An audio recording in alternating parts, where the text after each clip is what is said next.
जय माता दी दोस्तों। मैं हूँ अर्चना तिवारी। स्वागत है हमारे चैनल ज्ञान की बात विद अर्चना चिंतामणि में आप सभी लोगों का। कैसे हैं आप लोग, ये बताने के लिए कमेंट बॉक्स में जय माता जी, हर हर महादेव, जय श्रीमन नारायण जरूर लिखिए। दोस्तों, आज की वीडियो में हम बात करने वाले हैं ज्येष्ठ अमावस्या यानी ज्येष्ठ अमावस्या व्रत यानी सावित्री व्रत, बट सावित्री व्रत कब किया जाएगा, 2025 कब है बट सावित्री व्रत।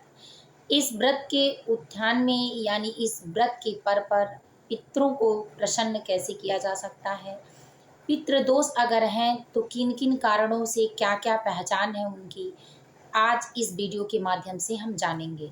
यानी बट सावित्री से संबंधित पितृ दोष को कैसे समाप्त करें। जिस दिन बट सावित्री की पूजा है यानी अमावस्या तिथि पर पितरों को शांत कैसे किया जा सकता है और पितृ दोष से कैसे बचा सकता है। अगर पितृ दोष है तो कैसे जानें कि पितृ दोष है और क्या उपाय करें। तो दोस्तों, ये सारी जानकारियाँ प्राप्त करने के लिए अगर आप हमारे चैनल पर पहली बार आए हैं, पहली बार मेरी वीडियो देख रहे हैं, तो कृपया करके हमारे चैनल को सब्सक्राइब कर लीजिए। अगर मेरी वीडियो आपको पसंद आती है तो लाइक ज़रूर कर लीजिए। कमेंट बॉक्स में कमेंट ज़रूर करिए, आप मेरी वीडियो कहाँ से देखते हैं, किस ज़िले से देखते हैं, अपने ज़िले का नाम ज़रूर बताइए। मैं कमेंट बॉक्स में आपको धन्यवाद दूँगी। मुझे भी जानने की बेहद इच्छा होती है कि आप हमारी वीडियो कहाँ कहाँ से देखते हैं। तो दोस्तों, चलिए जानते हैं बिना देर किए। सबसे पहले अमावस्या की तिथि। ज्येष्ठ मास की अमावस्या की तिथि पर वट सावित्री व्रत की पूजा की जाती है। उस दिन अमावस्या की तिथि पर भगवान विष्णु की पूजा, महादेव यानी भोलेनाथ की पूजा बेहद परम यानी बेहद अच्छा माना जाता है। भगवान विष्णु की पूजा, महादेव की पूजा और इसके साथ साथ पितृ पूजा, इस तिथि पर पूजा करने का विशेष महत्व होता है। उस महत्व पर पितृ पूजा अक्सर अमावस्या तिथि पर ही की जाती है। आप जानते भी होंगे अच्छे से, जो लोग इस चीज़ को मनाते होंगे, सनातन धर्म में होंगे, उनको पितृ पूजा जब भी कराया जाता है तो अमावस्या की तिथि पर ही सलाह दिया जाता है करने के लिए। तो कृष्ण पक्ष के बीत जाने के बाद 14 दिनों के बाद यानी चतुर्दशी के बाद अमावस्या की तिथि पड़ती है और पूर्णिमा शुक्ल पक्ष के 14 दिन बीत जाने के बाद यानी चतुर्दशी तिथि बीतने के बाद पूर्णिमा तिथि पड़ती है। तो दोस्तों, अमावस्या की तिथि यानी ज्येष्ठ अमावस्या की जो तिथि है, उसी तिथि पर वट सावित्री की पूजा, महादेव की पूजा, पितृ पूजा और भगवान विष्णु की पूजा विशेष मानी जाती है। तो दोस्तों, चलिए जानते हैं कि क्यों है महत्व वट सावित्री।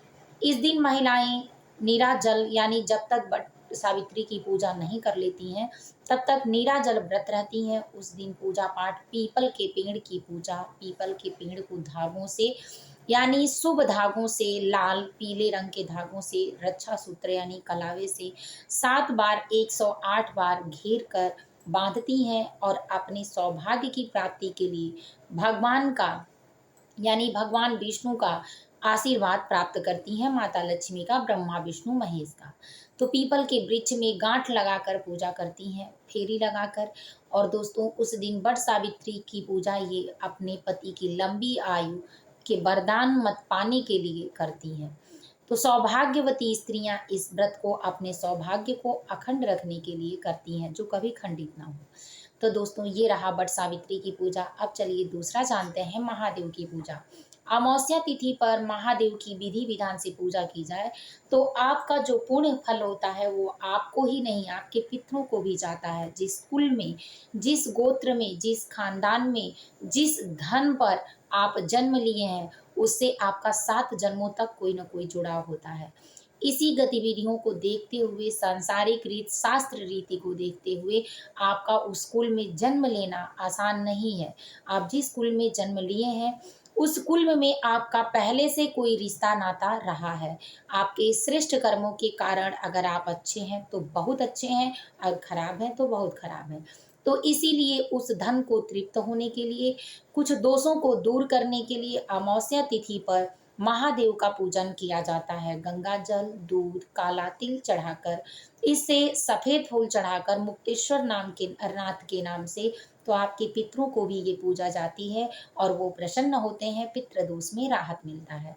अब दोस्तों चलिए जानते हैं, इस दिन भगवान विष्णु और माता लक्ष्मी की विशेष कृपा पाने के लिए इस दिन अमावस्या तिथि पर इन लोगों की भी पूजा की जाती है। दान दक्षिणे दिए जाते हैं, चावल का दान जरूर दिया जाता है, सफेद वस्तुओं का।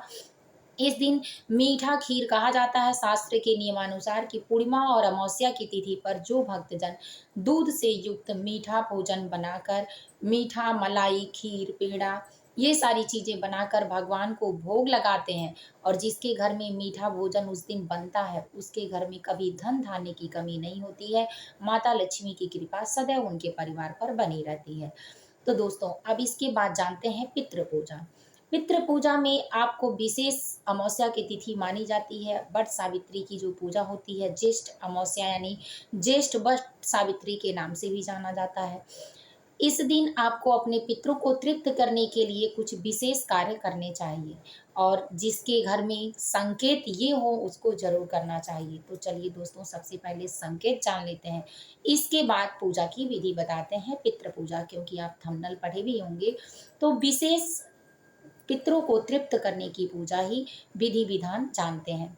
बहुत सारे लोगों को बहुत सारी परेशानियां आती हैं आज के समय में, तो कहते हैं कि कलयुग है, तत्काल करो और तत्काल इसका फल ले लो। इसीलिए जिसके घर में कमाई होते हुए भी और उन्नति का कोई मार्ग नहीं हो रहा है, सारे पैसे कर्ज में या लंबी बीमारियों में जा रहे हैं, लड़ाई झगड़े में जा रहे हैं, खाने के लिए मोहताज होते जा रहे हैं, और आने वाले शुभ कार्य जो आपके घर में है जैसे शादी विवाह मुंडन तिलक, ये सारी चीजें डेट पर तय होने के बाद कट जा रही हैं। और ये जिसके घर में इतनी सारी परेशानियां एक साथ आ रही हैं, भोजन में बार बार बाल निकलता है, चाहे खाते समय या बनाते समय, छोटे बच्चे अक्सर करके बीमार होते हैं और आपका पैसा हमेशा डॉक्टर के पास जाता रहता है, आपके छत पर बार बार कौओं का आना, अचानक आपके कपड़े फटना, अचानक आपके चप्पल टूट जाना, अचानक लड़ाई झगड़े होना, घर के बड़ों में या छोटों में, किसी का भी पूजा पाठ में मन नहीं लगना, कलह क्लेश ज़्यादातर होते रहना। अगर ये सारी दिक्कतें आपके घर में आ रही हैं, नया शुभ काम मांगलिक काम नहीं हो पा रहा है, बार बार टलता रह रहा है, कोई अधिक उम्र का है, शादी विवाह भी जल्दी नहीं हो रहा है, तो ये निश्चित है कि आपके घर में पितृ दोष है।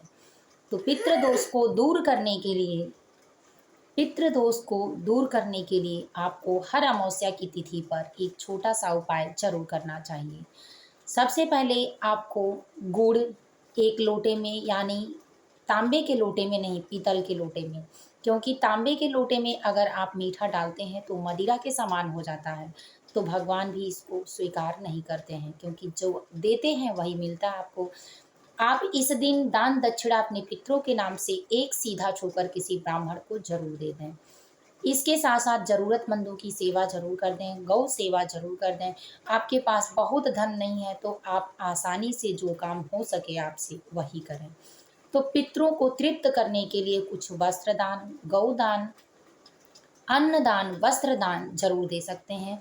इसके साथ साथ आपको श्रम दान देने में भी, अगर आपके पास कुछ देने के लिए नहीं है, मैं ऐसा नहीं कह रही हूँ, आज के ज़माने में कोई ऐसा नहीं है कि जिसके पास ये चीज़ें नहीं हैं, लेकिन कुछ लोग ऐसे भी हैं कि जिसके पास नहीं है और परेशान है। कर्म सबको घसीटता है। कहते हैं जब कर्म का हिसाब होता है तो आप चाहे जितनी दूर हों, चाहे जहाँ चले जाएं, वो ढूंढ कर आपको चिट्ठी लेकर पहुंच ही जाता है आपके पते पर। तो इसीलिए आप पीतल के लोटे में दूध, कच्चा दूध यानी उबला दूध मत हो, गाय का दूध हो तो ज़्यादा अच्छा होता है, कच्चा दूध, इसके बाद सफ़ेद फूल, काला तिल डालकर और कुछ मीठा डालकर ले जाके पीपल के पेड़ में सूर्योदय होने से पहले अमावस्या को जरूर दे दें जल। इसके बाद याद रखें कि फूल में आप सफ़ेद फूल डालें तो ज़्यादा अच्छा है। इसके साथ साथ आप अमावस्या की तिथि पर सुबह और शाम, अगर सुबह नहीं कर पाते हैं तो शाम को अवश्य ये विधि कर लें। सुबह शाम आपको एक सरसों के तेल का दीपक या तिल के तेल का दीपक, दोनों ही, सरसों तेल ज़्यादा अच्छा है, नहीं मिलता है तो वैसे आजकल हर घरों में आसानी से सुविधा से मिल सकता है, तो तिल के तेल का और या सरसों के तेल का एक दीपक सफ़ेद बाती में लगाकर ज़रूर रख दें। इससे पितरों के नाम से ये दीपक होगा और ये इससे पितृ आपके तृप्त होंगे। आपके घर की समस्त विधियाँ यानी जितनी विकार चीज़ें चल रही हैं वो सारी दूर होने लगेंगी धीरे-धीरे आसान विधि द्वारा, और कोई जानेगा भी नहीं। याद रखें कि आपको कोई रोके-टोके ना, मन से अपने पितरों से भी प्रार्थना करें कि मुझसे जो भूल हुई या हमको जो धन दे के गए हैं उनसे जो भूल हुई, माफ़ करें, मैं आपकी सेवा करूँगा, जो हमसे हो पाएगा करेंगे। इस तरह से आप ज़रूर कर लें। उस दिन दान दक्षिणा देने का व्यवधान है शास्त्र में। इस दिन दान दक्षिणा अगर जो लोग देते हैं उनका धन पवित्र हो जाता है। अक्सर आप देखते होंगे कि पंडितों के घरों में पूर्णिमा और अमावस्या को एक सीधा ज़रूर जाता है, जैसे मैं भी देती हूँ। तो इसलिए ये सारी चीज़ें ज़रूर करना चाहिए। घर के जो बड़े बुजुर्ग हों उनसे कराएँ, और इन कर्तव्यों को निभाते हुए अपने काम को जो करेंगे, वो आपके घर में शुभ काम में बदल जाएगा। आपके पितृ तृप्त होंगे। उस दिन आप अगर 1 लोटा जल मंदिर में लेकर अपने घर से नहीं जा सकते हैं, तो गंगा जल लेकर थोड़ा लोटा में गंगा जल डालकर भोलेनाथ के मंदिर में अगर जाते हैं अपने घर से बाहर निकल कर, और उसमें मंदिर का जल थोड़ा भर लेते हैं, तो वो जल आपको पूरा गंगा जल के समान होता है और 3 गुना फल प्राप्त होता है। इस जल से भी आपके पितृ तृप्त होते हैं।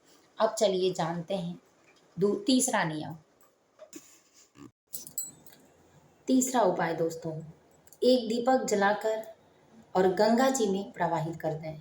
इससे चाहे मंदाकिनी हो, गोदावरी हो, गंगा हो, यमुना हो, कावेरी हो, उसमें एक दीपक जरूर जलाकर प्रवाहित कर दें। इससे आपके पितृ भी तृप्त होते हैं। चौथा, आप अपने घर के ईशान कोण के अपर साइड जो दहलीज है, उस दहलीज पर शाम को चौमुखी दीपक जला दें सरसों के तेल का। बेहद आसान उपाय है अपने पितरों को तृप्त करने के लिए, काला तिल डालकर। याद रखें कि नीचे फूल या प्लेट जरूर होना चाहिए।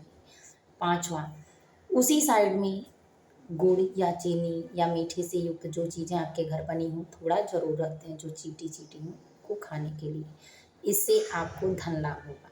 तो दोस्तों ये रहा बेहद अचूक उपाय अपने पितरों को अमावस्या तिथि पर तृप्त करने का आसान उपाय। फिर मिलूंगी एक नए वीडियो में नए ज्ञान के साथ। तब तक वीडियो यहीं करती हूँ। जय माता जी, हर हर महादेव। कमेंट बॉक्स में ज़रूर लिखिए आप मेरी वीडियो कहाँ से देखते हैं, कमेंट जरूर करिए।